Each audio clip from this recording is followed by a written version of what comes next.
I know we're wearing the same clothes from last video, but this is important. We just had to make a video about this. We have to talk about this. UFC London coming out with the most confusing card. What does this mean?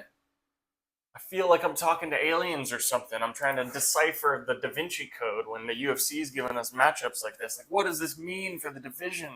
What does this mean for anything? If you don't know, Michael Page is back. Great thing. Great fighter. Loves to see him. He's back fighting Sam Patterson. Who? I know you degenerates out there. I know you know who he is. But even you probably are making up a face when you're thinking about him right now. You don't even really. Like, come on. He's not that great. He's not standing out. He's not Michael Page worthy. Michael Page just fought Jared Cannonier. And fucked him up. Made him look like a little boy. And now he's going down to welterweight at 40 to fight Sam Patterson. I don't even think Sam Patterson's ranked. Why is this a fight? Why is this happening? I don't care if it's the London card. The only Londoner you need is Michael Page. That's the only guy that you need. Man, and I can't even. He's not even the co-main. The co-main is Luke Riley, who is 1-0 in the UFC. I get it. Oh, great. You got a KO. Oh, great. He's Patty's teammate. I don't care. Put him on the headliner of the prelims. I want Mason Jones versus Alex Sola there instead.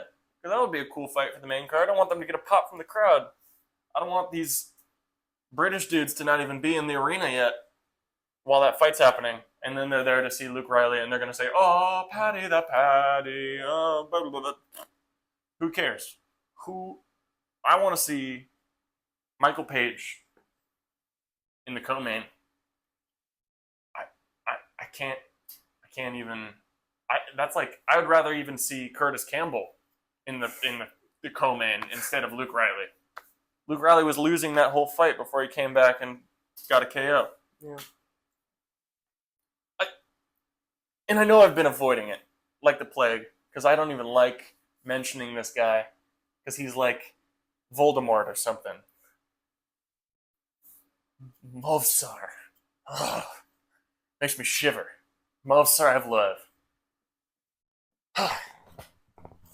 You gotta talk. I can't. Dude, we, in our fight booking matchup, in our video the other day, making matchups, we mentioned we did not want to give Movsar a fight.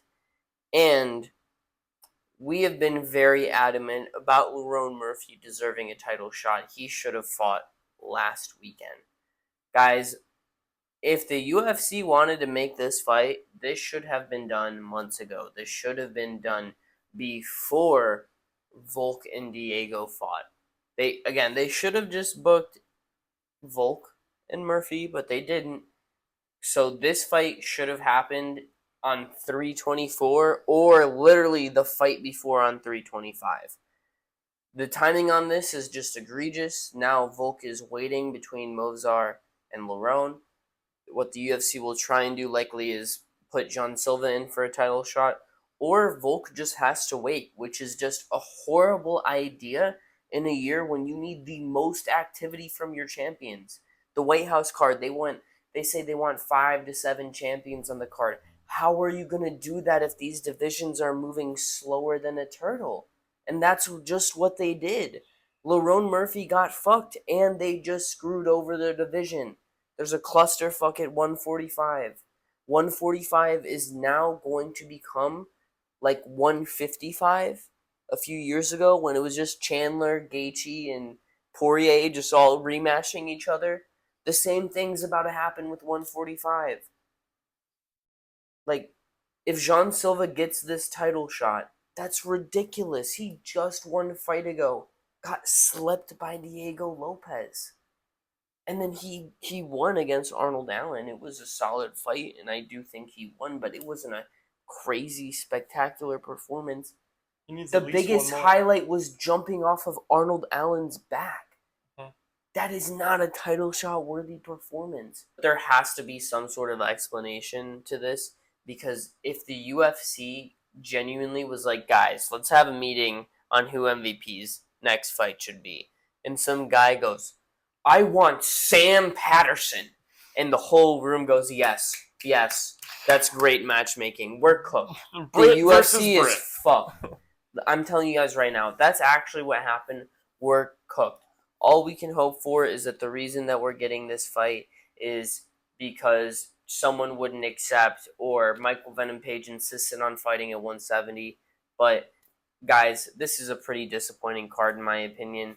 There's some good fights in the early prelims and at the start of the card. Oh, but all this seems to me like is that the UFC doesn't care. They don't care. They don't believe in all these British fighters. They need 2 British fighters to go against each other. Michael Page and Sam Patterson. One fight where at least one British person can win.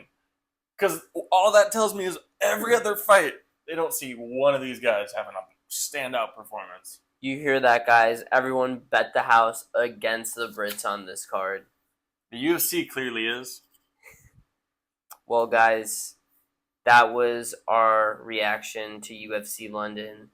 Kind of a shit show on the UFC matchmakers. And as you guys know, we always do matchups after every weekend. So make sure to watch those videos and also send them to the UFC so they can actually figure out how to do their job. Guys, we're All Elbows. I'm Aaron. I'm Rowan. Thanks for watching, guys. Get out of here. Peace. That was Got fun. a little crazy there at the end, but let's go.